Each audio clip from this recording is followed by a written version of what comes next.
ఈ side back side ఇలా ఒకసారి, ఈ సైడ్ ఒకసారి ఇలా పెట్టడం అంతే. ఇలా స్ట్రైట్ తీసుకొని 1 2 3 4 5 స్పైన్ స్ట్రైట్ ఉండాలి. 6 7 8 9 10 11 12 13 14 15 and 16 and 17 18 19 20 అయ్యాక జస్ట్ ఇలా ఇక్కడ స్టే చేయండి. కొద్దిసేపు ఇలా స్టే చేసి హెడ్ ఆపోజిట్ చేయండి. మళ్ళీ అదే ప్రాసెస్ని ఇలా ఆపోజిట్ చేయండి. చూసారా, ఏం శ్రమ పడకుండా జస్ట్ జంపింగ్ జాగింగ్ ఇవన్నీ చేయకుండా జస్ట్ మనం కూర్చొని ఈజీగా మన స్టమక్ని తగ్గించుకోవచ్చు, డైజెస్టివ్ సిస్టమ్ని ఇంప్రూవ్ చేసుకోవచ్చు. అలాగే డబల్ బెనిఫిట్ ఏంటంటే స్పైన్ స్టిఫ్నెస్ కూడా మనం ఫ్రీ చేసుకోవచ్చు అనమాట.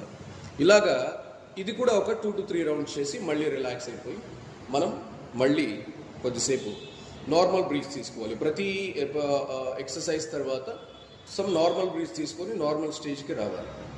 తీసుకున్న తర్వాత ఇంకొక ఈజీ ఎక్సర్సైజ్ చేద్దాం. ఇలాగ హ్యాండ్స్ ఇలా రెండు ఇలా పట్టుకొని ఏం చేస్తామంటే జస్ట్ బాడీని రైట్ అండ్ లెఫ్ట్ స్వింగ్ చేద్దాం. ఇలాగ చూడండి, అబ్డోమెన్స్ దగ్గర ఎంత బాగా ఇలాగా బాగా కిక్ చేసినది. ఇక్కడ ఈ హ్యాండ్తో ఇలాగే, ఇక్కడ ఈ హ్యాండ్తో ఇలా కిక్ చేస్తాం.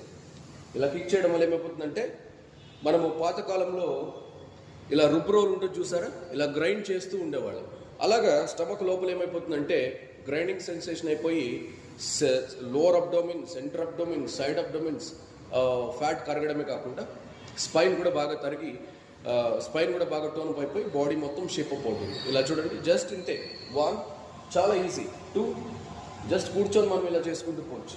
దీనివల్ల స్పైన్ కూడా స్లిప్ డిస్క్ ప్రాబ్లమ్స్ స్పైన్ కూడా ఫ్రీ అయిపోతుంది అన్నమాట. 3 4 and 5 the 6 the 7 8 the 9 and 10 11 and 12 13 14 15 and 16 and 17 18 and 19 20 and relax అయిపోయి ఐస్ క్లోజ్ చేసుకొని మనకు జరిగిన మార్పులను అలా గమనిస్తూ కొద్దిసేపు రిలాక్స్ అయిపోయి ఇలాగా ఈ 3 సెట్స్ నేను 1 రౌండ్ చూపిస్తున్నాను. మీరు ఒక 20 కౌంట్స్ ఒక 3 రౌండ్స్ మనం మినిమం సెట్ చేయాలి, ఒక 15 నుంచి 20 నిమిషాలు.